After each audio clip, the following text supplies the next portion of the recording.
Hey everyone! Welcome back to Daily Chat English, the podcast where we improve our English by talking about everyday topics. And I'm Rena. Today's topic is something that affects almost everyone: fruits and vegetables. We'll talk about why so many people struggle to eat enough fruits and vegetables, why processed food has become so popular, our favorite foods, and even the fruits and vegetables we still don't really enjoy.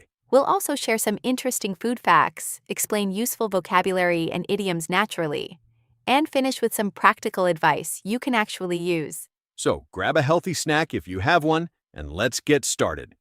Ribby, let me ask you something. When you were a child, did you enjoy eating vegetables?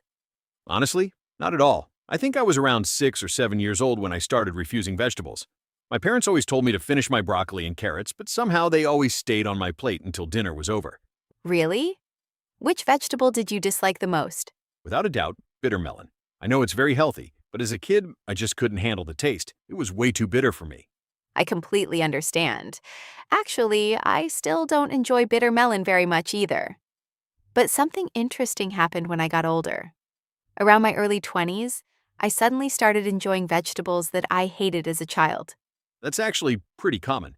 Scientists say our taste buds change as we get older. Children usually have more sensitive taste buds, especially when it comes to bitter flavors. So foods that seemed awful when we were young can taste much better as adults. That's fascinating. I guess our bodies also start appreciating healthier food as we become more aware of our health. Exactly. How about fruits? Were you ever a picky eater when it came to fruit? Not really. I've always loved mangoes, watermelons, and grapes. I think fruit was much easier for me because it's naturally sweet. What about you? I've always loved oranges. They're refreshing, easy to carry around, and full of vitamin C. If I have oranges at home, I can easily eat 2 or 3 in one sitting. That's impressive. My favorite has to be strawberries.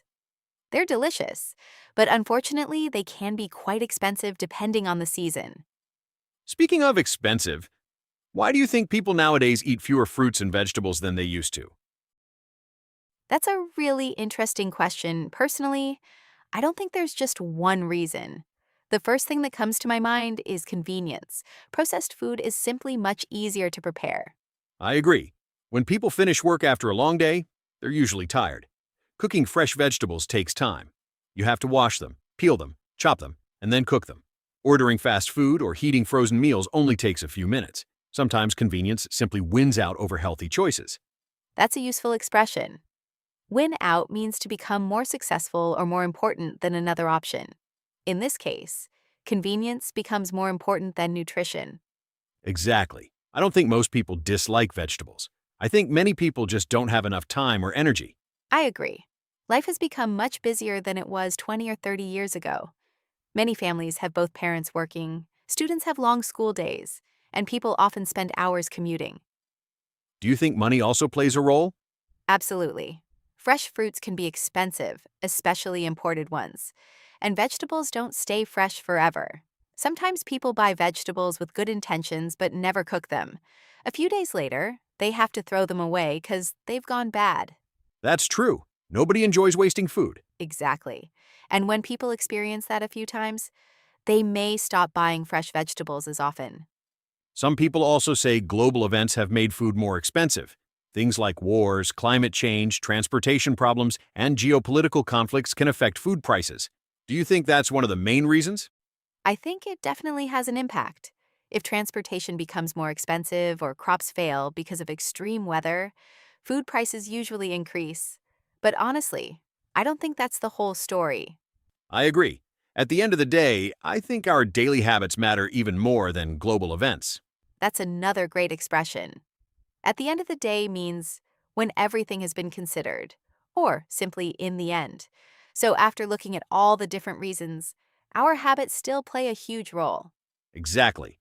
If someone grows up eating chips, instant noodles, sugary drinks, and fast food almost every day, healthy food might seem boring. That's true. People get used to strong flavors like sugar, salt, and oil. Fresh vegetables can seem plain in comparison. Advertising probably makes the situation even worse. Think about it. We constantly see commercials for burgers, fried chicken, chocolate, pizza, and soft drinks. But when was the last time you saw an exciting advertisement for spinach? That's actually a good point. Healthy food doesn't get nearly as much attention. Some vegetables even have a bad reputation because people think they're tasteless. Even though that's not always true. A lot depends on how you cook them. If vegetables are overcooked, they can become soft and bland. But if you roast them or stir-fry them with the right seasoning, they taste completely different. Exactly. For someone who doesn't like vegetables, what would you recommend? I wouldn't tell them to suddenly fill half their plate with vegetables. That's probably too much. You don't want to bite off more than you can chew. I love that idiom. Bite off more than you can chew means trying to do more than you can handle. If someone never eats vegetables, trying to eat 5 different vegetables every day might be too difficult. Exactly. I'd tell them to start small. Maybe add one vegetable to dinner 2 or 3 times a week. Small changes are much easier to keep than big changes. I completely agree. In fact, that's exactly how I learned to enjoy vegetables. I didn't force myself to eat huge salads. I started with foods I already liked. Really? Like what? For example, fried rice. I would finely chop carrots, mushrooms, and spinach and sneak them in. After a while, I didn't even notice they were there. That's actually a brilliant idea. Sneak in means to add something without it being very noticeable. It's a clever trick for parents with picky children. And, honestly, for adults too. Exactly. Sometimes making healthy food enjoyable is much better than forcing yourself to eat something you dislike. Speaking of enjoying vegetables, what's your favorite vegetable now? I'd probably say broccoli. When I was younger, I thought it looked like tiny trees, and I wasn't interested in eating it at all. But now I really enjoy it. It's one of those vegetables that's incredibly versatile. How do you usually cook it? I usually stir fry it with garlic and a little oyster sauce. Sometimes I roast it in the oven with olive oil and black pepper. Roasted broccoli has a completely different flavor. It's slightly crispy on the outside and soft on the inside. What about you? Mine is definitely spinach. I usually cook it with garlic, a little sesame oil, and mushrooms. It's simple, healthy, and it goes really well with rice. Sometimes I even add chicken or tofu to make it a complete meal. That sounds delicious. Have you ever tried putting vegetables into foods people already enjoy? Absolutely. Besides fried rice, I sometimes add spinach to scrambled eggs or blend vegetables into soup. You'd be surprised how tasty they become. That's a great idea. Sometimes people think eating healthy has to be complicated, but it really doesn't. Exactly. Small changes can make a big difference over time. Now let me ask you another question. If you had to give up one fruit forever, which one would you choose? Oh, that's a difficult question. I'd probably choose grapefruit. I know it's healthy, but it's just too sour and slightly bitter for me. How about you? I'd probably say durian. I know some people absolutely love it, but the smell is just too strong for me. I had a feeling you were going to say that.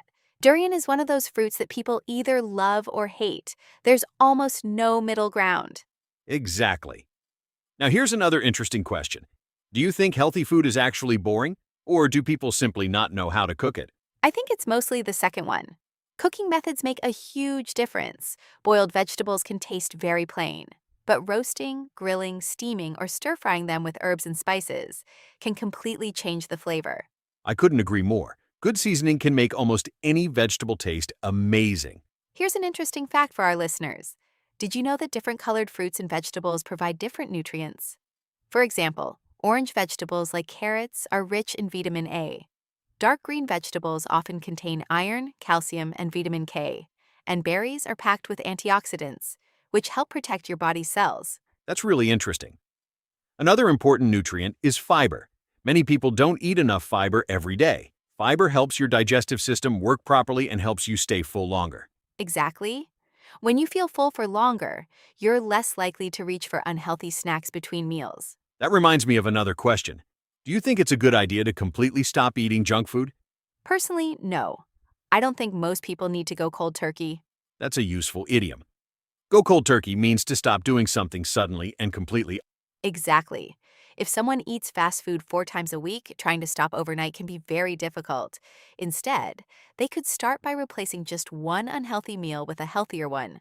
Once that becomes a habit, they can make another small change. I like that approach. It's much more realistic. Healthy eating isn't about being perfect. It's about making better choices most of the time. Exactly. Progress is much more important than perfection. Let me ask you one last question. If you could encourage children to eat more vegetables, what advice would you give parents? I'd say don't force children to eat vegetables. Instead, let them help prepare the meal. If children wash the vegetables, mix the salad, or help cook dinner, they're often much more willing to taste the food they helped make. That's excellent advice. I'd also encourage parents to be good role models. Children often copy what adults do. If they see their parents enjoying vegetables every day, they'll be more likely to try them too. Exactly. Healthy habits usually start at home. Before we finish, here's a question for everyone listening. What's your favorite fruit? What's your favorite vegetable? And is there one fruit or vegetable you still refuse to eat? Leave your answers in the comments. We'd love to read them. Let's quickly review today's vocabulary and idioms. Processed food, food that has been changed from its natural form, often with added sugar, salt, or preservatives. Convenience, something that is easy to use or saves time. Win out, to become more successful or more important than another option. Throw away, to get rid of something you no longer want. Bad reputation, when many people have a negative opinion about something. Bite off more than you can chew, to try to do more than you can handle. Sneak in, to add something without it being very noticeable. Go cold turkey, to stop doing something suddenly and completely. Fiber, a nutrient that helps your digestive system. Antioxidants, natural substances that help protect your body's cells. Fantastic. Here's a small challenge for this week.